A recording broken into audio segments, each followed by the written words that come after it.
Picture this. You walk into your favorite local pizza place, great pizza. You've been going there for years, but one day you notice something weird. The pizza place across the street, same owner. The pizza place 2 blocks down, same owner. The Yelp account that keeps reviewing them as the best pizza in town, owned by the same guy. The health inspector who keeps signing off on them, you guessed it. The local food critic writing about how pizza is having a moment, buddy, same guy. And the wildest part, people are still standing in line. 3-hour wait. $100 pies.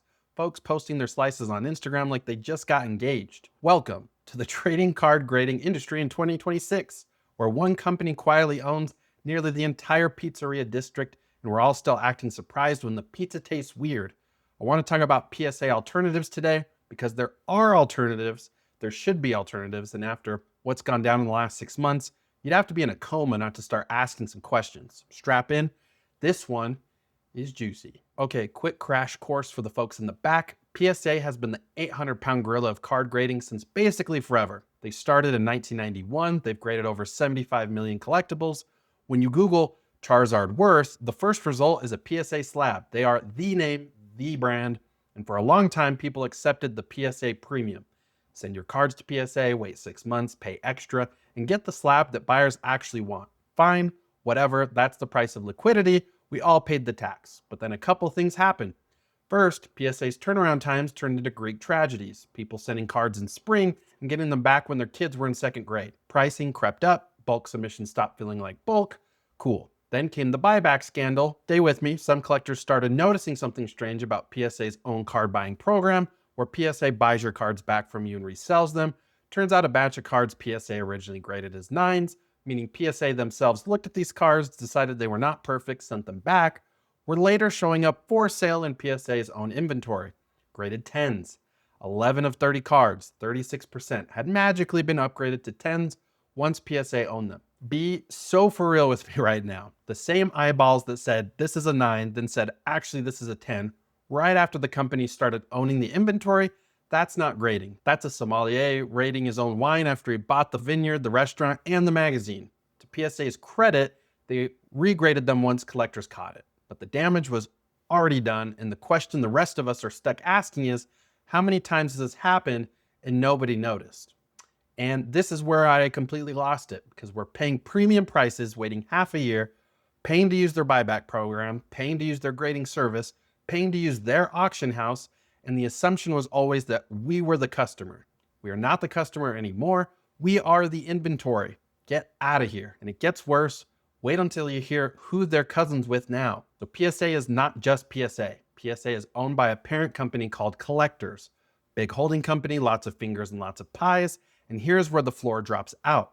Collectors has been quietly going on a shopping spree. In February of 2024, they bought SGC. SGC, Sports Card Guarantee, was one of the major independent graders.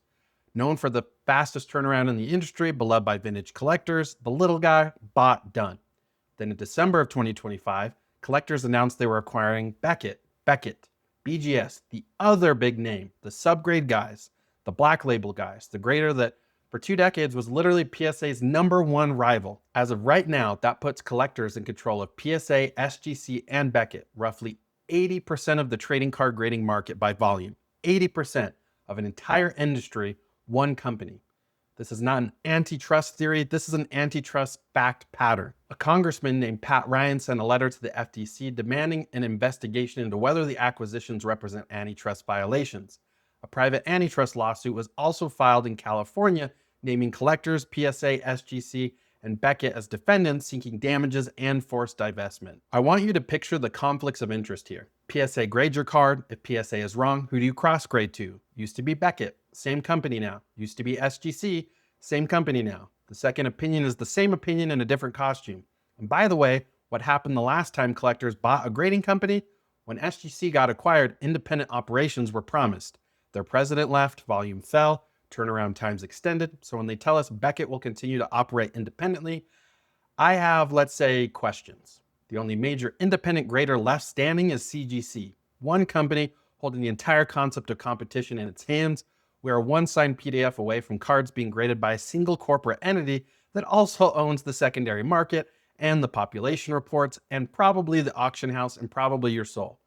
That is not a hobby anymore. That is a cartel with a slab on it. Okay, genuinely, if you have been in this hobby for more than 5 minutes, you know it's not about money. Not really. For most of us, it never was. I think about people who got into collecting around 2014, 2015, quiet years for the hobby before TikTok turned every pack into content.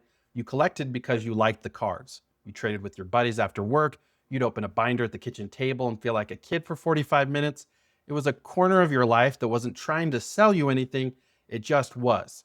Then 2020 hit, everybody was home, card prices exploded, the hobby got loud, investors showed up, influencers showed up, hedge funds showed up, and listen, I'm not the guy who tells you the hobby was better when nobody cared. More people loving cards is a good thing, but somewhere in there, the slab, the little plastic case that was supposed to protect what mattered to you, became the entire point. The card stopped being the card, the grade became the card. And now we're learning that the grade is not even really a grade. It is a number assigned by a company that might also be selling the same card back to itself. The neutral third party that the entire industry was built on turns out to be standing on top of a corporate org chart, and the org chart owns itself. That is the part that actually bothers me, not the prices, not the wait times, the trust. Because once trust is gone, you cannot get it back with a press release. The hobby is fine, I guess, but the companies creating it are not. All right, wiping the tear, back to dunking on these clowns. So what do you actually use? Because the answer the algorithm wants me to give is, well, PSA still resells for more, so submit to PSA. And sure, for a $5,000 vintage card, fine, PSA still has the market liquidity. I'm not gonna lie to you, but for the other 98% of what you are sending in, my brother in Christ, look at CGC. They are now genuinely the only major independent grader. They have earned real trust in the Pokemon space. The premium gap between a CGC 10 and a PSA 10 on Pokemon cards has shrunk to as little as 5 to 10% in some cases.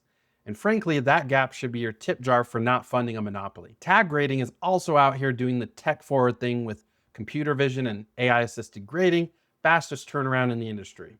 Is the secondary market still warming up to them? Yes, but you know what? Cool. Send them business anyway. Reward the alternatives. The only reason PSA gets to charge what they charge and act how they act is because we keep telling them they're the only option. They are not the only option. A PSA 10 might pay you 20% more on resale. A clean conscience pays you the rest of your life. I would rather hold a CGC 10 of a card I love than a PSA 10 of a card I'm basically renting from a holding company. This video pulled you out of the Costco return line, the gym treadmill, or a drive-through waiting on a number 4 meal. First of all, hi. Second of all, hit like, hit subscribe if you haven't. It genuinely helps.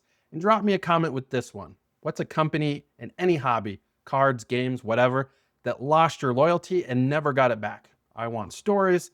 The pettier, the better. And I'll see you in the next one. Cyler, out.